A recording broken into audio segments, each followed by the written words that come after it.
प्रकाशित वाक्य 5 अध्याय से हम प्रभु यीशु मसीह के विवरणों को देख रहे थे। प्रकाशित वाक्य की पुस्तक में सबसे ज्यादा हमारे प्रभु यीशु मसीह के बारे में बताया है।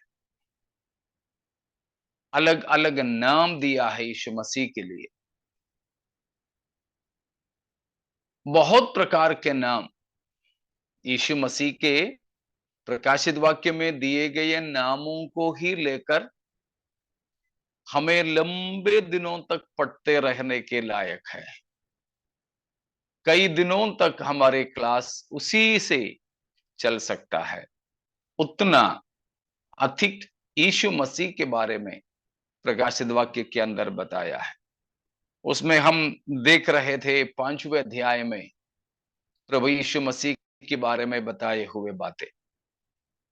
उनमें से खास हम 5 और 6 आयतों से देख रहे थे कुछ विशेष सूचना प्रभु यीशु मसीह के लिए वहां पर यूहन्ना प्रेरित को दिया गया है।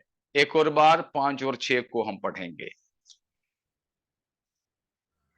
इन पर प्राचीनों में से एक ने मुझसे कहा, मत रो, देख, यहूदा के गोत्र का वह सिंह जो दाऊद का मूल है, उस पुस्तक को खोलने और उसकी 7 मुहरें तोड़ने के लिए जयवंत हुआ है। तब मैंने उस सिंहासन और चारों प्राणियों और प्राचीनों के बीच में मानो एक वध किया हुआ मेमना खड़ा देखा। उसके 7 सींग और 7 आंखें थी। ये परमेश्वर की 7 आत्माएं हैं जो सारी पृथ्वी पर भेजी गई है। तो यहां पर हमने देखा 7 मोहरों से बंद किताब पिता परमेश्वर के हाथों से लेने के लिए और उसकी मोहरों को खोलने के लिए प्रभु यीशु मसीह जयवंत हुआ करके यूहन्ना को सूचना मिल रहा है। तो उसमें यीशु का परिचय करा रहा है यूहन्ना के सामने प्राचीनों में से एक। हमने 4 अध्याय में देखा 24 प्राचीन हैं। उनमें से एक प्रभु यीशु मसीह का परिचय कराया। तो उसमें बताया यीशु कौन है। यहूदा के गोत्र का सिंह है। सिंह राजा को दर्शाता है। हमने उसके लिए उत्पत्ति 49 अध्याय में गए थे। याकूब अपने मरने से पहले अपने 12 पुत्रों की भविष्य के बारे में बताए बातों को देखा। उसमें याकूब का चौथा पुत्र यहूदा के बारे में भविष्यवाणी के तौर पर यही बात याकूब ने कहा कि यहूदा के गोत्र राजकीय गोत्र है। इस्राएल का राजा एक राज घराने के तौर पर दाऊद की घराना इस्राएल पर राज करने के लिए चुने गए। इसीलिए दाऊद का घराना और दाऊद का गोत्र यहूदा, ये दोनों राजकीय घराना तथा गोत्र कहलाते हैं। उसी घराने में, उसी खानदान में और उसी गोत्र में यीशु मसीह का शारीरिक जन्म हुआ। दाऊद के घराने में और दाऊद के गोत्र में यीशु का शारीरिक जन्म हुआ। इससे यह साबित होता है कि यीशु राजा है। इसीलिए है कि जो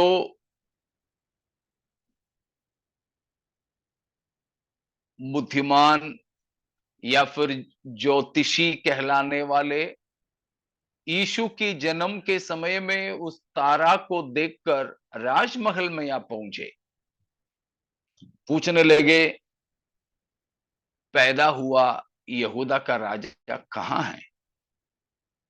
तो पैदाइश से ही प्रभु यीशु मसीह राजा था।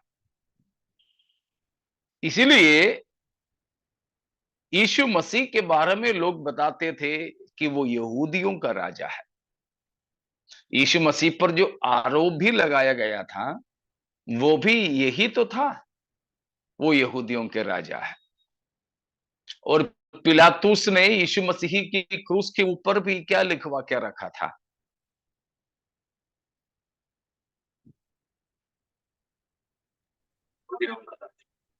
यहूदियों का राजा। तो प्रभु यीशु जन्म से लेकर यहूदियों के राजा कहलाता था। जन्म में दाऊद के घराने में पैदा हुआ, यहूदा के गोत्र में पैदा हुआ और दाऊद के नगर में पैदा हुआ, जबकि वे रहते थे और कहीं। समझ पा रहे हो ना? यीशु मसीह के माता पिता और कहीं रहते थे, लेकिन उस समय राजा ने, उस समय जो बादशाह था, रोमियों का बादशाह ने आज्ञा दिया कि हर एक लोग अपने अपने गांव में जाकर नाम दर्ज कराना। इसीलिए पूर्ण गर्भवती मरियम को लेकर यूसुफ को कहां आना पड़ा? बेतलहम। बेतलहम क्या है? दाऊद राजा का नगर है। दाऊद राजा का नगर, यहूदिया का एक भले ही छोटा सा कस्बा, लेकिन वो राजा का घर था। तो यीशु मसीह का जन्म लेने का गोत्र हो, घराना हो, गांव या नगर हो, ये सब कुछ राजा होने का पुख्ता सबूत देने वाली बात है। समझ में आ रहा ना?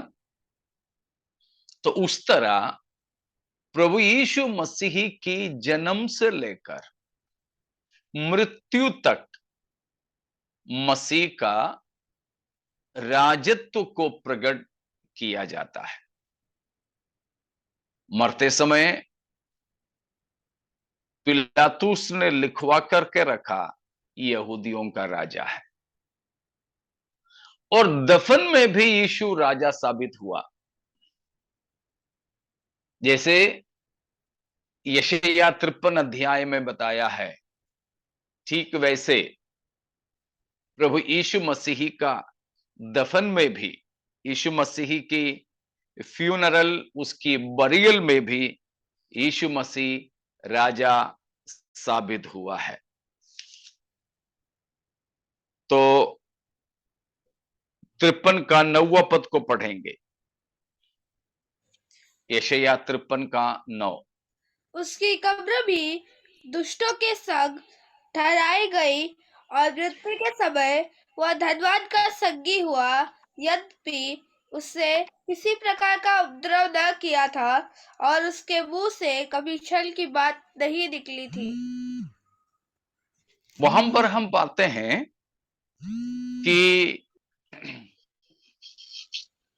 यहां बताया गया है कि यीशु मसीह मृत्यु के समय धनवानों के संगी था, क्योंकि प्रभु यीशु मसीह की कब्र, यीशु मसीह को दफन जहां किया, वो अरिमतिया की यूसुफ का, जो एक धनवान और मंत्री था, कब्र था।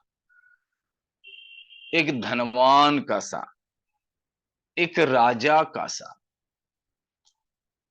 तो ये बात है, यहूदा का गोत्र का सिंह करके यीशु मसीह को जो बताया है, यीशु मसीह को जो बताया है। तो प्रभु यीशु मसीह यहां पर पाए जाते हैं मसीह के राजा होने की बात को, राजा होने की बात को। और हम देखते हैं उसके कितने सींगे हैं, 7 सींगे। ये 7 सींग भी यीशु का राजत्व, अधिकार और सर्वशक्ति को दर्शाता है। सिंह सिंह राजत्व को दर्शाता है और अधिकार को दर्शाता है। तीसरा है सर्वशक्ति को दर्शाता है। 7 जो नंबर है, संख्या, सिद्धता को दर्शाता है, परिपूर्णता को। तो परिपूर्ण सामर्थी यानी सर्व सामर्थी अर्थात सर्वशक्तिमान होने का प्रमाण है प्रभु यीशु का 7 सींग। और 7 आंखों को हमने देखा कि वह अपने सर्व ज्ञानी होने की प्रमाण देता है, सर्व ज्ञान को दर्शाता है, सब कुछ जानने वाला और सब कुछ देखने वाला परमेश्वर। ठीक है, तो सब कुछ देखने और सब कुछ जानने वाला। गिनती की किताब 4 का में इसी बात हम देखते हैं, गिनती 4 का 10।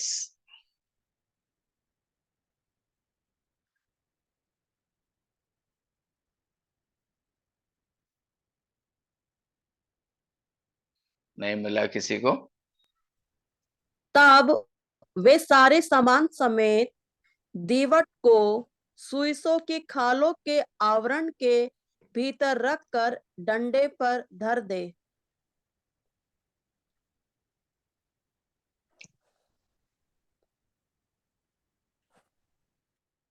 गिनती 4 का 10 है। हाँ जी।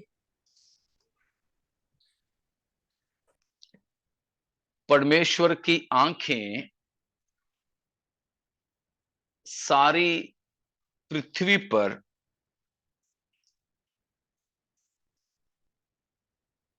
जो है देखता रहता है। तो परमेश्वर की उन आंखों को हम यहां पर देखते हैं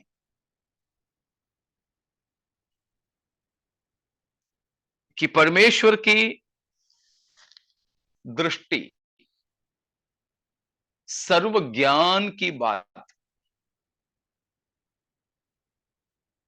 जैसे इब्रानियों में भी 4 का 12 में पढ़ते हैं, उसकी दृष्टि से छिपे रहने वाले कोई भी सृष्टि नहीं है। तो सर्व ज्ञान को दर्शाने वाले बात है, सर्व ज्ञान को। और हम यहां पर देखते हैं यीशु मसीह यहूदा के गोत्र का सिंह के तौर पर राजा, अधिकार, सामर्थ और महिमा पाया हुआ है। लेकिन अगला पद में यूहन्ना ने मुड़ करके देखा, यूहन्ना को कोई सिंह, शेर कुछ भी नहीं दिखाई दिया, बस एक मेमना दिखाई दिया। वो भी कैसा मेमना है? वध किया हुआ, वध किया हुआ मेमना, वध किया हुआ मेमना। यहां पर मेमना, मेमने के लिए अलग अलग शब्द बाइबल में दिया हुआ है।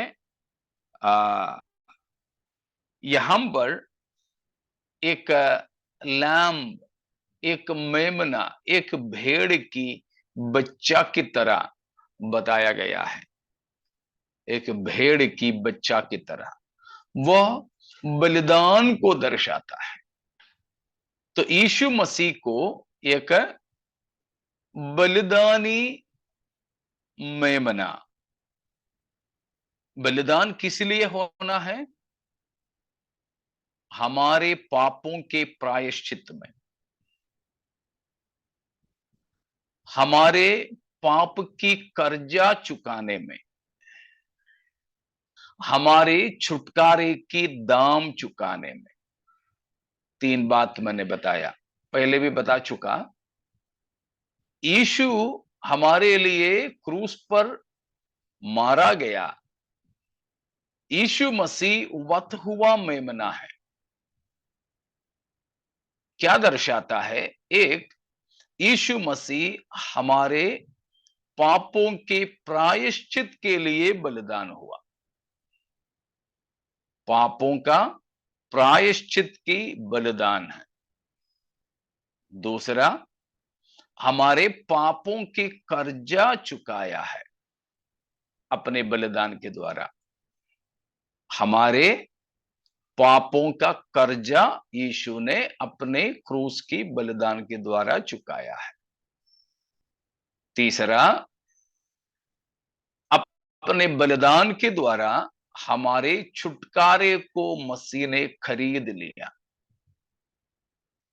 छुटकारे का दाम चुकाया।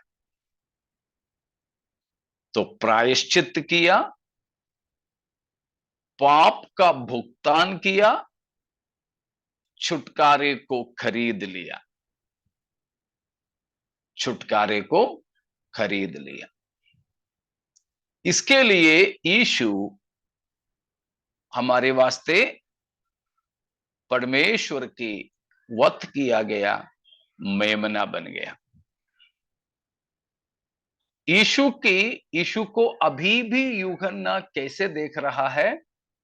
वध हुआ है। मतलब यहां पर एक महत्वपूर्ण बात है। क्या हम जब प्रभु के पास पहुंचेंगे, हम जब प्रभु को आमने सामने मिलेंगे, तब यीशु मसीह को देखने से पता चलेगा क्या कि वो वही यीशु है जिसे क्रूस पर चढ़ाया था?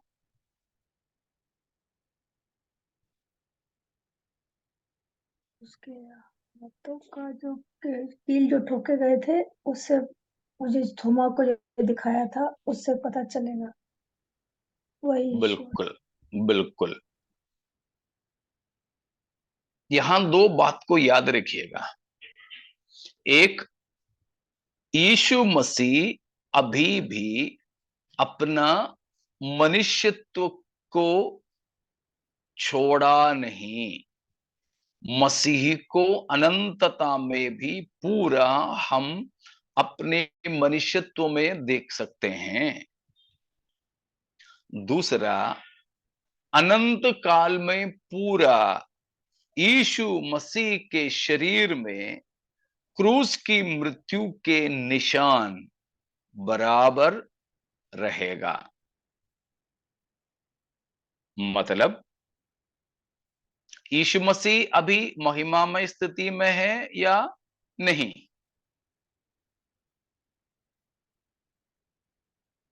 महिमा में स्थिति में है, तो स्वर्ग में है।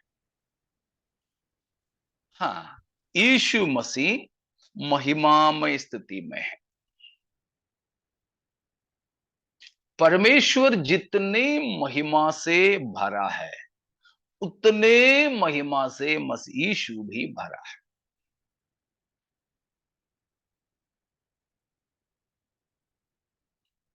उसके बारे में पौलुस पहला तिमुथी 6 में बताया है कि परमेश्वर अगम्य ज्योति में रहने वाला है। हम लोग गाना भी तो गाते हैं ना, महिमा से तू जो भरा हुआ। तो परमेश्वर अगम्य ज्योति में है। कि यीशु मसीह अगम्य ज्योति में भरा हुआ है। लेकिन याद कीजिए कि उस अगम्य ज्योति भी यीशु मसीह के शरीर के घावों को छुपाने में असमर्थ होंगी। यीशु मसीह जिस अगम्य ज्योति में है, उस ज्योति, उस महिमा भी यीशु मसीह के शरीर के घावों को छुपा नहीं सकेगी कि अनंतता में पूरा मसीह का शरीर में अपने क्रूस की मृत्यु का निशान बनी रहेगी। इसीलिए यहां यूहन्ना ने यीशु को वत हुआ मेमना सा देखा। अभी भी यीशु मसीह के लहू मनुष्य की पापों के लिए कार्यकारी है, असरदार है। 2000 साल बीत चुके हैं यीशु मसीह की क्रूस की मृत्यु का, तो भी वह लहू अभी भी पश्चाताप करने, मन फिराने वाले पापियों के पाप धोने में पर्याप्त है। मन फिराने वाला पापी को उद्धार दिलाने में उस पुराने लहू यीशु ने क्रूस पर बहाया सक्षम है। यह बात को दर्शाता है। इतने में कोई शक है तो पूछ लीजिए। समझ में आया? कोई शंका है तो पूछें।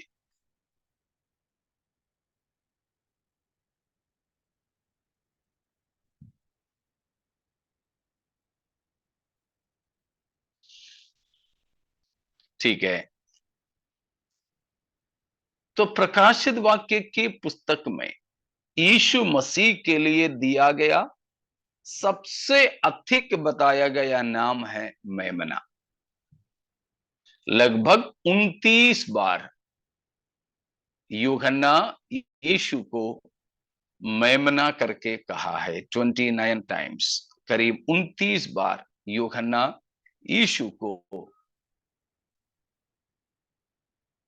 मेमना करके कहा है।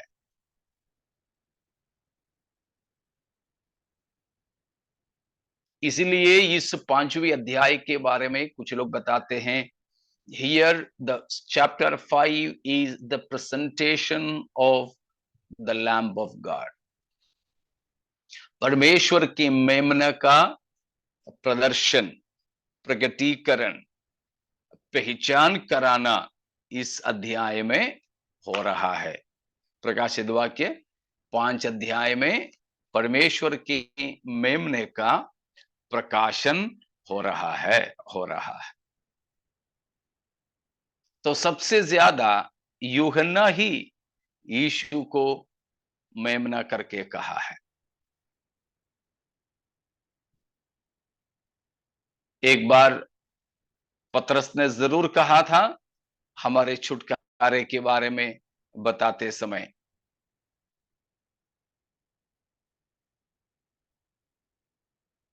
कि पहला पतरस 1 का 18 और 19 याद है यश को?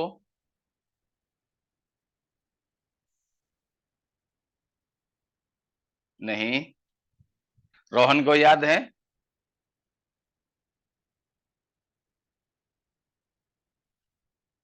नहीं तो अंश बता देगा।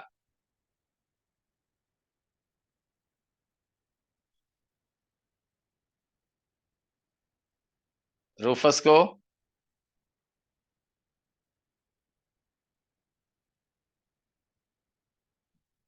जल्दी जल्दी बोलो बच्चों। 1 Peter 1:18 and 19।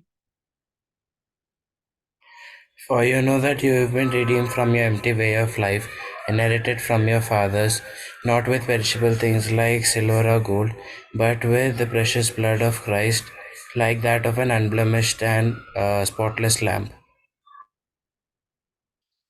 देख के बोल रहा था कि बिना देख के? बिना देख के। कैसे विश्वास करें, वीडियो ऑफ था। वीडियो ऑन करके बोलना चाहिए था। ठीक है, तो पिछले संडे इनको याद करने के लिए मैंने इसी वचन को दिया था, इसलिए मैंने उनसे पूछा कि हमारे छुटकारा चांदी सोने जैसे नाशवान वस्तुओं से नहीं हुआ है, फिर किससे हुआ है? फिर किससे? बहुमूल्य लोग। बहुमूल्य लहू किसकी? प्रभु यीशु। और निष्कलंक मेमने। हाँ, निष्कलंक मेमने के लहू। वहां पर पतरस भी यीशु को मेमना करके कहा है, निष्कलंक मेमना। पौलुस भी अपना 5वां अध्याय में बताया, पहला कुरिन्थियों में, कि हमारी फसह की मेमना भी वत हुआ है। तो इस प्रकार पतरस ने भी, पौलुस ने भी जरूर तो कहा है, लेकिन सबसे ज्यादा यूहन्ना ने यीशु को मेमना करके कहा है। वत हुआ मेमना यीशु की क्रूस की बलिदान को दर्शाता है। तो प्रभु यीशु मसीह अपने पापों की वजह से नहीं मरा, परंतु हमारे पापों की वजह से। यीशु मसीह की मृत्यु का कारण यीशु के पाप नहीं, वह निष्पाप था, निष्कलंक था, लेकिन हमारे पापों को यीशु अपने ऊपर ले लिया है। रोहन पहला पतरस 2:24 बताओगे?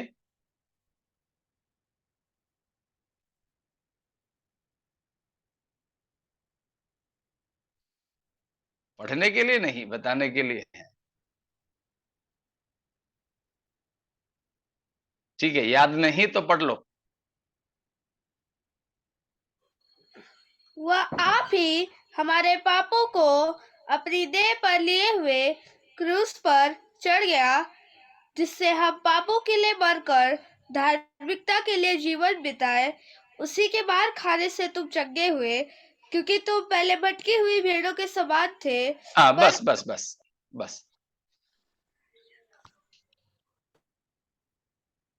तो वहां पर हम पढ़ते हैं कि यीशु मसीह आप, वह आप मतलब यीशु मसीह आप हमारे पापों को अपने देह में लिए हुए क्रूस पर चढ़ गया। वो है वत हुआ मेमने का एक दृश्य। तो प्रभु यीशु मसीह वत हुआ मेमना, हमारे लिए प्रायश्चित हुआ मेमना है। यशायाह 53 अध्याय में भी इसी बात विवरण किया है। प्रेरितों के काम 8:32 में भी यशायाह 53 से उठा करके वहां लिखा है। ठीक है,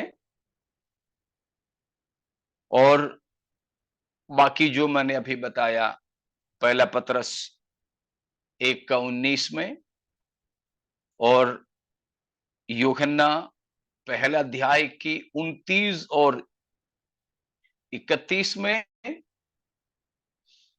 और पहला कुरिन्थियों 5:7 में, इन हर जगहों पर यीशु को मेमना करके बताया है। और बताना है, रेफरेंस मिल गया सबको ना? ठीक है,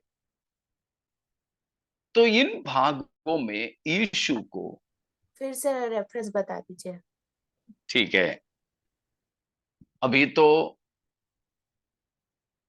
प्रकाशित वाक्य 5 में से हम देख रहे हैं उसका 6वां अध्याय आयत में से, और उस प्रकार प्रकाशित वाक्य में 29 जगहों पर यीशु को मेमना करके कहा है। उसके अलावा यशायाह 53 अध्याय में यीशु के बारे में लिखा है कि ऊन कतरने वालों के सामने चुपचाप रहने वाले मेमने की जैसा वो खड़ा रहा। उसी वचन को वो खोजा पड़ रहा था, जिसको फिलिपुस ने अर्थ बता करके दिया प्रेरितों के काम 8:32 में। उसके अलावा हमने अभी पढ़े पहला पत्रस 1:19 और पहला कुरिन्थियों 5:7। उसके अलावा यूहन्ना के सुसमाचार पहला अध्याय का 29 में और 31 में हम पढ़ते हैं।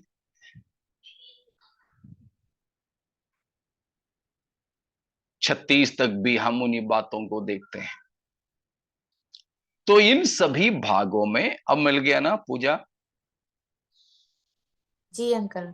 ओके, तो इन सभी भागों में यीशु को मेमना करके कहा है, मेमना करके कहा है।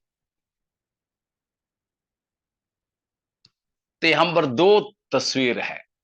एक है वध होने वाला मेमना, जीत पाने वाला सिंह। यीशु का ही 2 तस्वीर, वध होने वाला मेमना और जीत पाने वाला सिंह, जीतने वाला सिंह। मतलब प्रभु यीशु मसीह कैसे जीत पाया है? क्रूस की बलिदानी मृत्यु के द्वारा। इन दोनों पदों से हम यही समझते हैं प्रभु यीशु मसीह सिंह की नाई जीता है और अजय है। सिंह की नाई यीशु मसीह अजय है। कैसे वो अजय बना? अपने क्रूस की मृत्यु के द्वारा। ये है ये 5 और 6 आयतों में बताया गया चित्र। मसीह की अजय्यता का कारण क्रूस की मृत्यु है। प्रेज गॉड, क्रूस की मृत्यु है।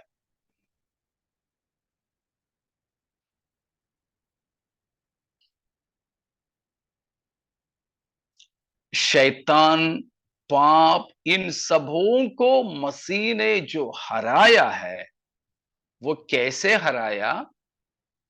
अपने मृत्यु के द्वारा। वो है हम इब्रानियों 2 का 15वां पद में पढ़ते हैं, 14 और 15 में। इब्रानियों 2 का 14 और 15 में।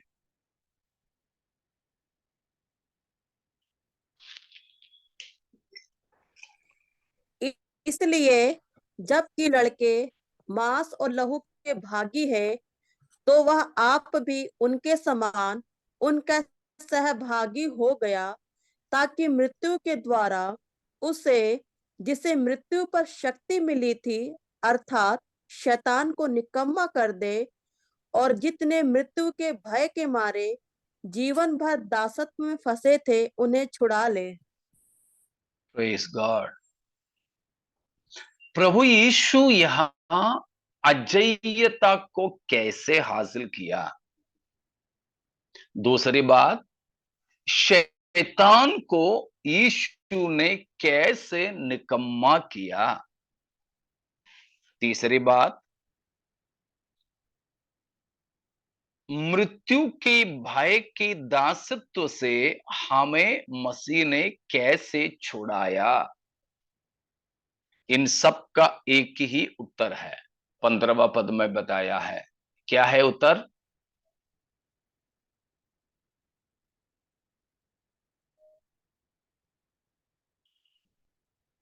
अपनी मृत्यु के द्वारा, और जितने मृत्यु के भय के मारे अप, जीवन भर अपने मृत्यु के द्वारा ये सब कुछ मसीह ने कैसे हासिल किया।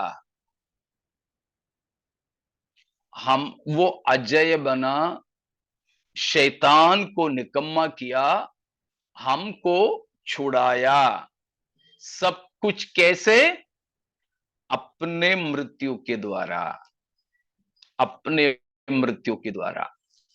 ये कैसे हुआ? यीशु मसीह की क्रूस की मृत्यु के द्वारा ये सब कुछ कैसे संभव हुआ?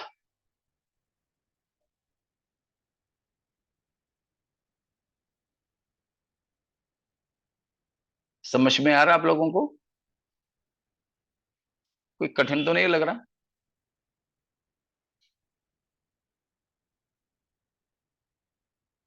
बोलिए ना, कुछ तो जवाब दीजिए।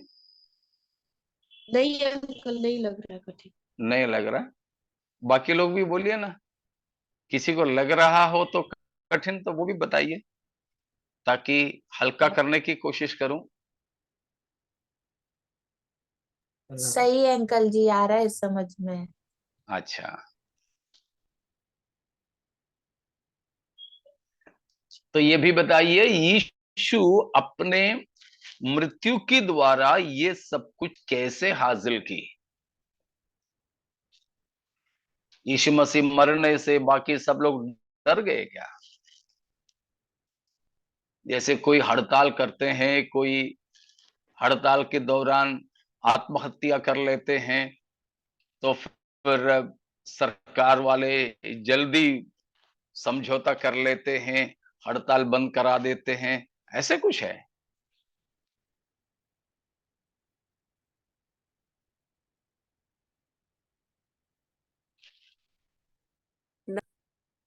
फिर कैसे?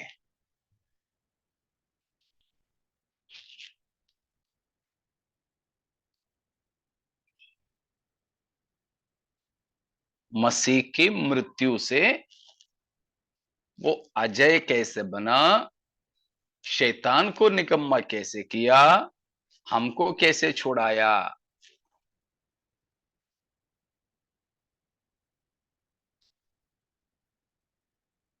हमको छुड़ाया है शैतान की गुलामी से, पाप की बंधन से, परमेश्वर की क्रोध से, मृत्यु के भय से।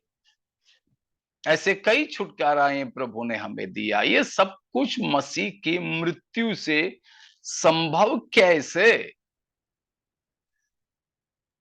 क्योंकि उसका लहू निर्दोष मांस और लहू का भागी होकर। लहू का भागी होकर। मांस और लहू के भागी होकर। हाँ, वो तो यीशु मसीह बना मांस और लहू की भागी हमारे जैसे बना, तो यीशु की मृत्यु के द्वारा ये छुटकारा, ये सब कुछ कैसे हासिल होता है, ये पूछा।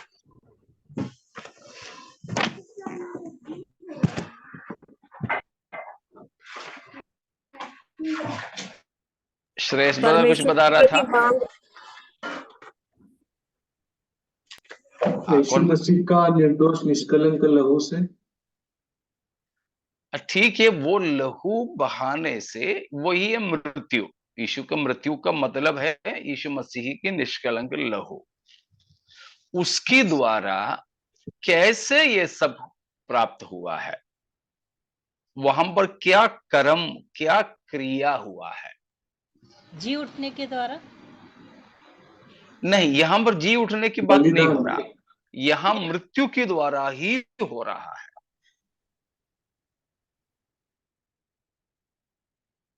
बलिदान, हाँ, थोड़ा सा और नजदीक आ रहे हो आप।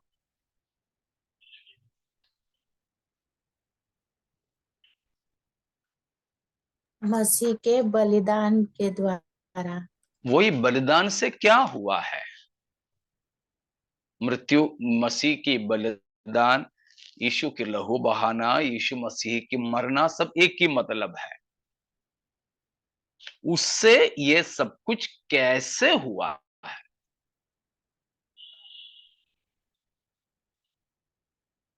शैतान का खुल्लम खुल्ला तमाशा बना दिया। यीशु की क्रूस की मृत्यु के द्वारा शैतान का तमाशा कैसे बना?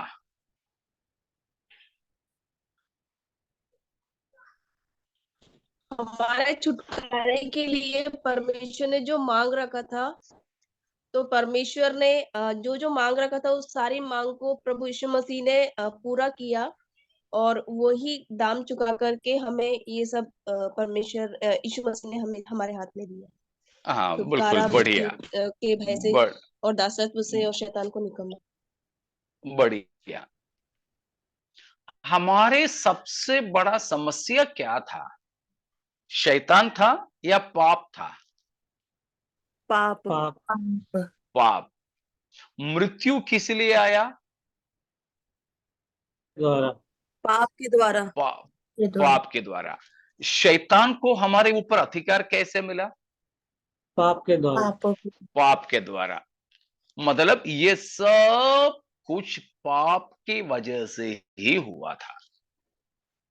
तो यीशु की क्रूस की मृत्यु यानी पवित्र निष्कलंक लहू बहाना या बलिदान होना, ये सब कुछ किसके समाधान के लिए था?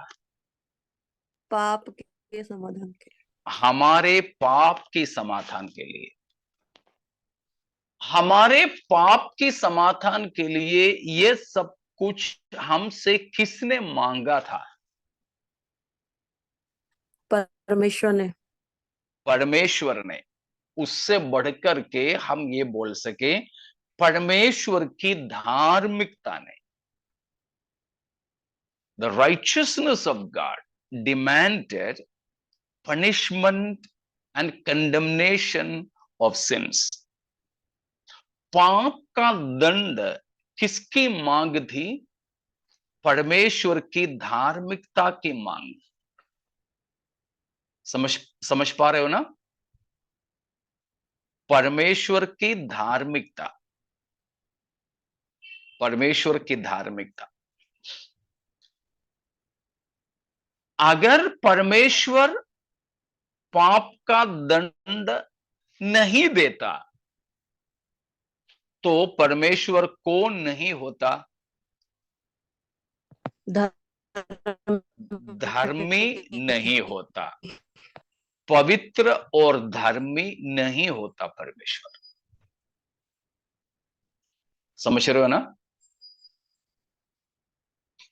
रोमियो 3 का 24-25 को फिर से एक बार पढ़े। रोमियो 3 का 24 और 25।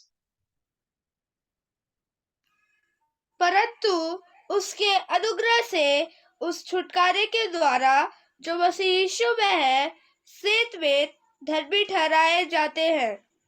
उसे परमेश्वर ने उसके लहू के कारण एक ऐसा प्रायश्चित ठहराया जो विश्वास करने से कार्यकारी होता है, कि जो पाप पहले किए गए और जिन पर परमेश्वर ने अपनी सहनशीलता के कारण ध्यान नहीं दिया, उनके विषय में वह अपनी धार्मिकता प्रकट करे। देखा, उनके विषय में परमेश्वर अपनी धार्मिकता प्रकट करे। अगला वचन भी पढ़ो बेटा। वरन इसी समय उसकी धार्मिकता प्रकट हो, कि जिससे वह आप ही धर्मी ठहरे, और जो यीशु पर विश्वास करे उसका भी धर्मी ठहराने वाला हो। देखा, परमेश्वर एक ही समय में धर्मी भी है और धर्मी ठहराने वाला भी है। यीशु के शरीर में हमारे पापों का दंड दिया परमेश्वर ने। जोड़ पा रहे हो आप? रोमियो 8:3 भी पढ़िए। 8:3। क्योंकि जो काम व्यवस्था शरीर के कारण दुर्बल होकर न कर सकी, उसको परमेश्वर ने किया, अर्थात अपने ही पुत्र को पापमय शरीर की समानता में और पाप बलि होने के लिए भेजकर शरीर में पाप पर दंड की आज्ञा दी। शरीर पर पाप पर दंड की आज्ञा दी। तो यीशु के शरीर में परमेश्वर ने किसको दंड दिया? पाप को दंड दिया। जब पाप को दंडित किया, परमेश्वर ने क्या प्रकट किया? अपनी धार्मिकता अपने धार्मिकता प्रकट किया। परमेश्वर ने प्रकट किया कि परमेश्वर धर्मी है, इसीलिए पाप को यूं ही नहीं छोड़ा, परंतु पाप को दंड दिया। पाप को दंड दिया। तो यीशु क्रूस पर जब मरा, तो यीशु ने एक पाप का प्रायश्चित किया, दूसरा परमेश्वर की धार्मिकता को संतुष्ट किया। When Jesus died on the cross, first of all, he atoned for our sins. He made himself a propitiation. Second, he satisfied the justice of God, the righteousness of God. हमारे पाप का प्रायश्चित किया। दूसरा, परमेश्वर की धार्मिकता को बुझाया। परमेश्वर की धार्मिकता की मांग को यीशु अपने मृत्यु के द्वारा पूरा किया। समझ में आ रहा ना? मुझे पुलिस पकड़ के रखा था, मुझे भी, मेरी गाड़ी को भी। सुरजीत ब्रदर आया, वो जुर्माना भर दिया। तो उन्होंने एक तो मेरा प्रायश्चित किया, उन्होंने मेरा जुर्माना था, मुझे भरना था, वो उन्होंने भरा। दूसरी बात, पुलिस या नियम की मांग थी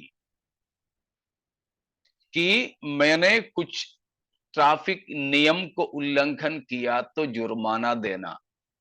अगर मुझे यूं ही छोड़ देता तो फिर कानून धर्मी नहीं ठहरता। तो सुरजीत भाई आके मेरा जुर्माना भरा, तो दो काम हो गया। एक तो मेरा जुर्माना, मेरा प्रायश्चित उन्होंने किया, मैंने किया गलती का प्रायश्चित में जुर्माना भरा, और दूसरी बात, कानून को भी उन्होंने पूरा किया या संतुष्ट किया। अब बेधड़क हम स्वतंत्र होकर चल सकते हैं, गाड़ी चला सकते हैं। समझ में आया ना?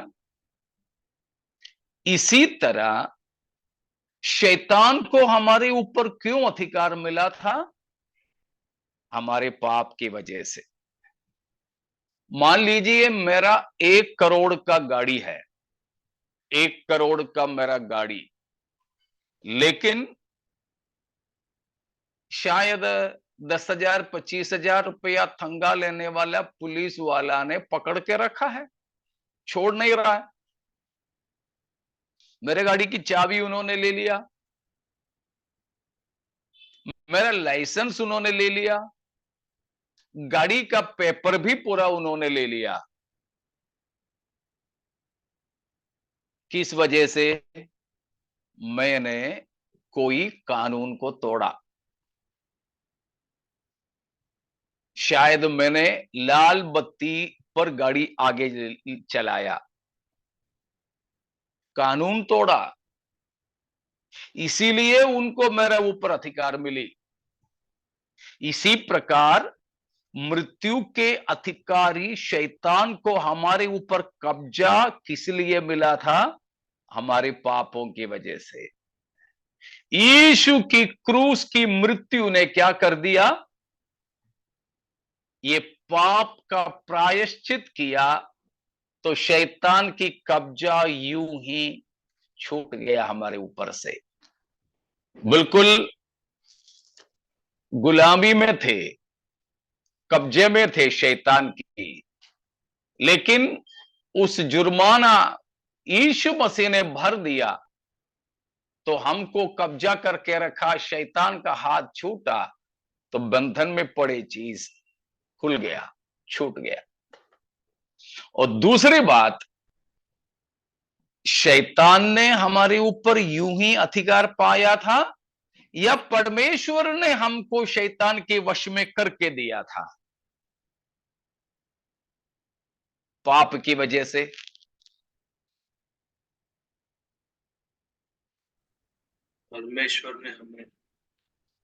परमेश्वर ने दिया था।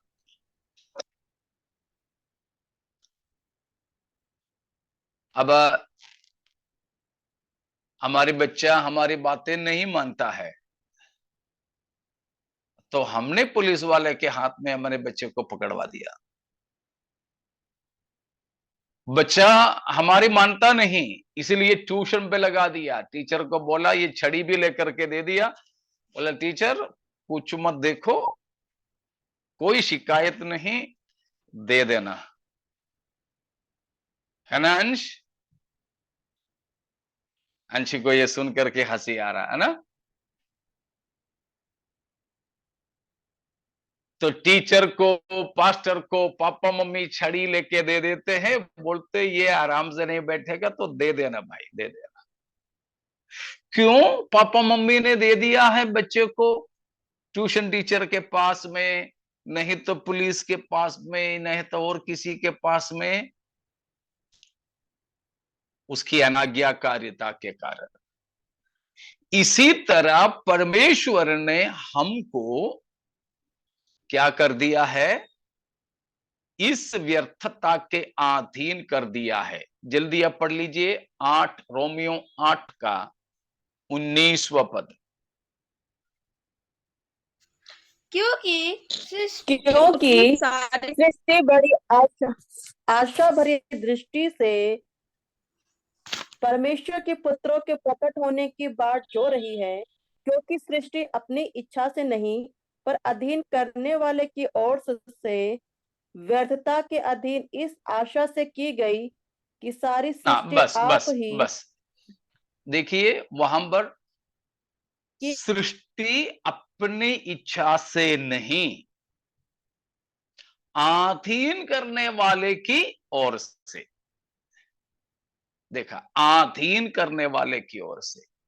कौन है अधीन करने वाला? परमेश्वर। परमेश्वर है, परमेश्वर है। तो हमारे पाप की वजह से, परमेश्वर की धार्मिकता के कारण हमको शैतान, मृत्यु आदि चीजों के अधीन कर दिया। लेकिन यीशु मसीह अपनी क्रूस की मृत्यु के द्वारा इन दोनों चीजों का समाधान किया। हमारी पाप का प्रायश्चित भी, परमेश्वर की धार्मिकता का मांग को भी पूरा किया। तो मसीह की मृत्यु हमारे छुटकारे का कारण हो गया। हालेलुया। समझ में आया? हेलो, आ गए? ठीक है, किसी को शक है तो पूछ लीजिएगा। हमारे मसीही विश्वास का मूल बातें हैं।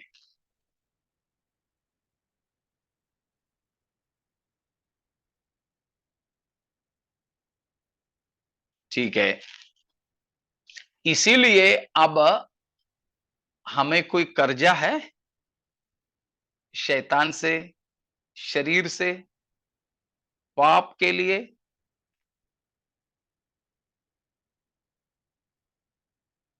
8 का 12 भी पढ़ लो। नहीं। हाँ, रोमियो 8 का 12 भी। इसीलिए हाँ, इसीलिए पढ़ो हे पढ़ो। भाइयों, हम शरीर के कर्जदार नहीं कि शरीर के अनुसार दिन काटे। हाँ, यीशु मसीह ने ये पूरा कर्जा चुका दिया है अपनी प्रायश्चित की बलिदान के द्वारा, इसीलिए अब हमें कोई कर्जा नहीं है, हम स्वतंत्र हो गए, हम स्वतंत्र हो गए।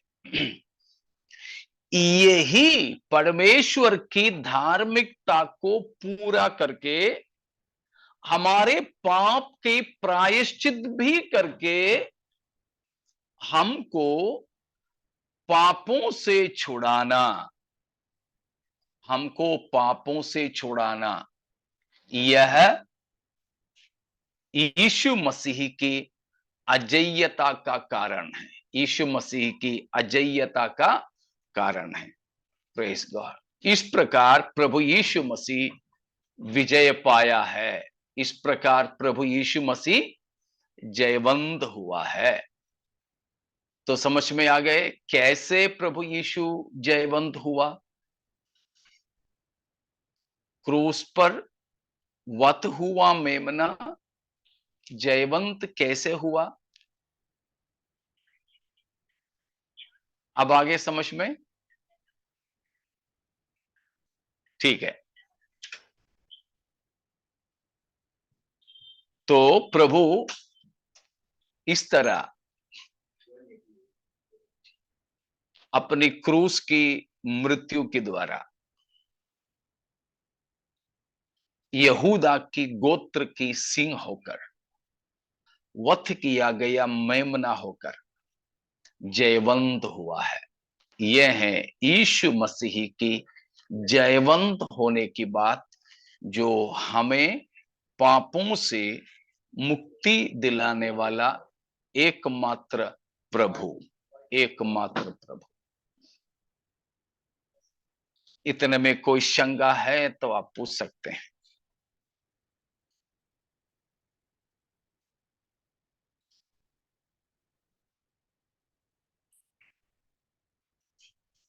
कुछ नहीं ना?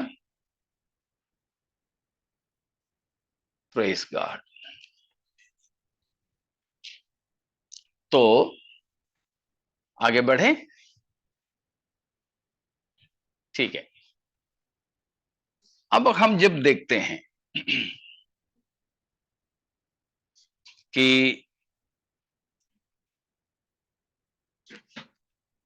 मेमना अभी क्या कर रहा है, 6वां पद रो प्रकाशित वाक्य 5 का 6 एक और बार पढ़िए। तब मैंने तब उस मैंने सिंहासन उस हाँ राधा।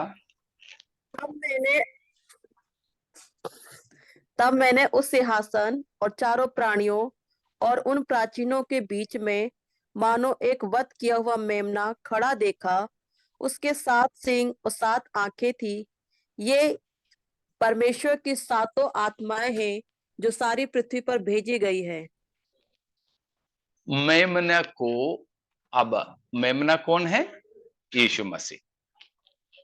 मेमना को हम यहां पर खड़ा हुआ देख रहा है। यीशु मसीह अभी क्या कर रहे हैं वर्तमान में? बिछुई खड़ा है, बैठा है? खड़ा है, खड़ा है। अभी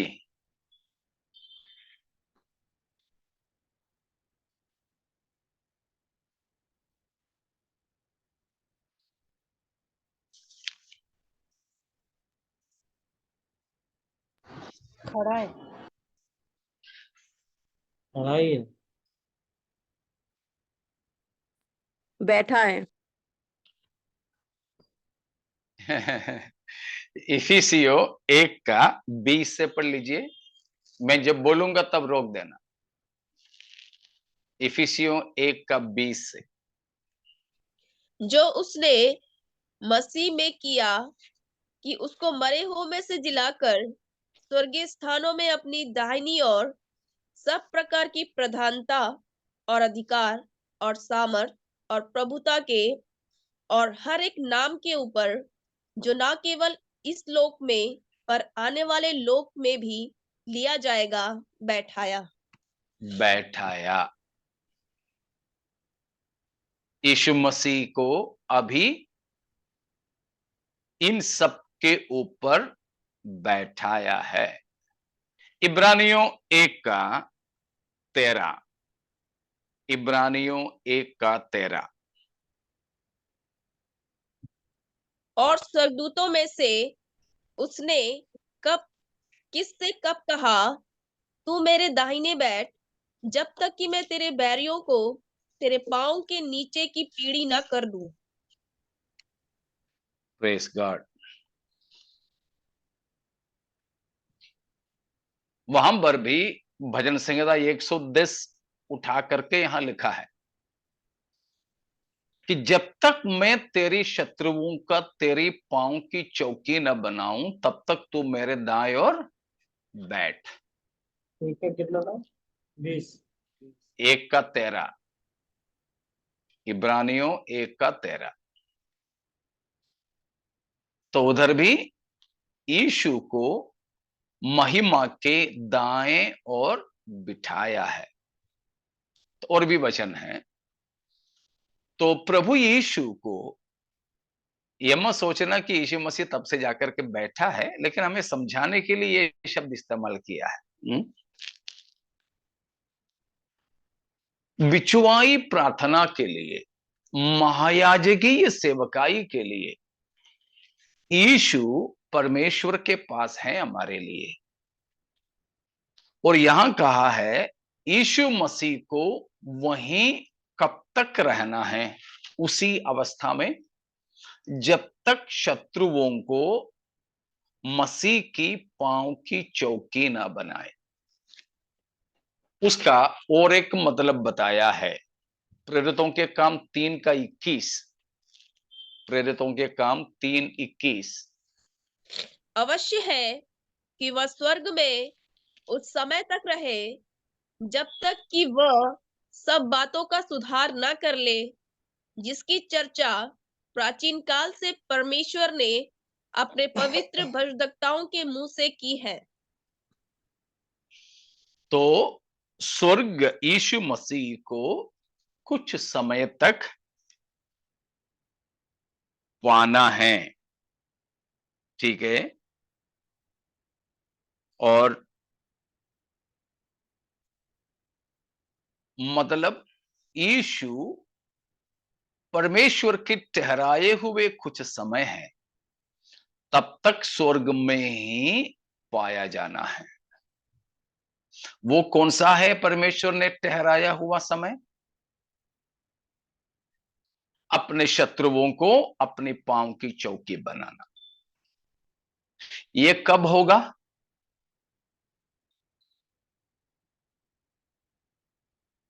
कलीसिया पृथ्वी से उठा लिए जाने के बाद या उससे पहले?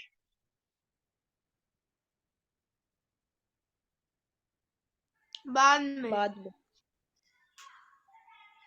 कलीसिया को यीशु मसीह ले जाने के बाद ही ये काम होगा। मतलब प्रकाशित वाक्य 5:6 में मेमना खड़ा हुआ है। मतलब मेमने की बैठकर की जो सेवकाई था वो पूरा हो गया। बैठकर कौन सा सेवकाई था? मध्यस्थ करना। मध्यस्थ करना, अर्थात महायाजकीय सेवकाई।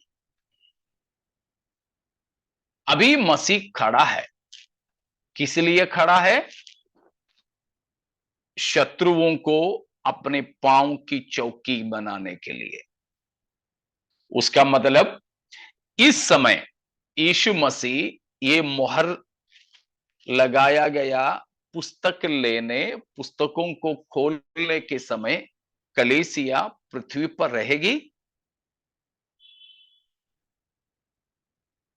नहीं। नहीं रहेगी। नहीं रहेगी। उससे पहले ही कलीसिया उठा ली जाएगी।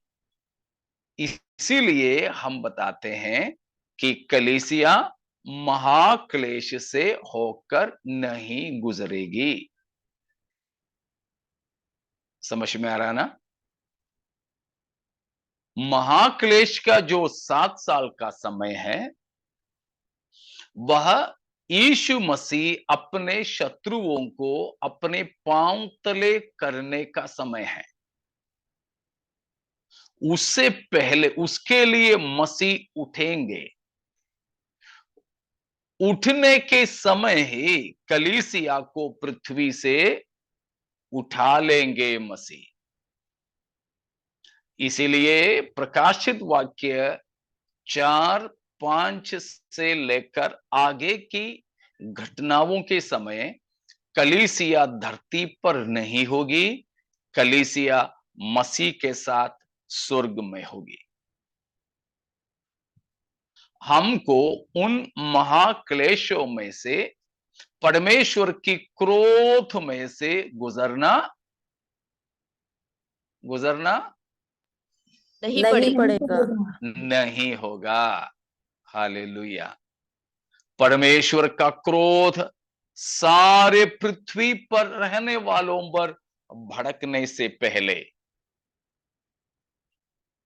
हमें परमेश्वर की प्रकोप से बचाने आया मसीह हमें लेकर चले जाएंगे। तो हमारी आशा ये है कि हमारे प्रभु शीघ्र आएंगे और हमें अपने साथ ले जाएंगे। क्रूस पर मसीह ने बहाया अपना बहुमूल्य लहू के द्वारा जिन लोगों ने पापों की क्षमा पाए हैं, उद्धार पाए हैं, उन्हें लेने मसीह शीघ्र आ रहे हैं। तो आइए प्यारों, अगर कोई भी है हमें सुनने वालों में अभी तक यीशु को प्रभु जानकर अंगीकार नहीं किया हो, पापों की क्षमा नहीं पाया हो, आपके लिए अवसर है। यीशु मसीह पर विश्वास करें, पापों को छोड़ दे, यीशु को प्रभु जानकर अंगीकार करें। आने वाले प्रकोप से आपको भी प्रभु यीशु बचाएंगे। प्यारों, उस आशा भरी जीवन हम बिताएं, उसके लिए परमेश्वर इन वचनों के द्वारा हम सबके जीवनों में मदद करें।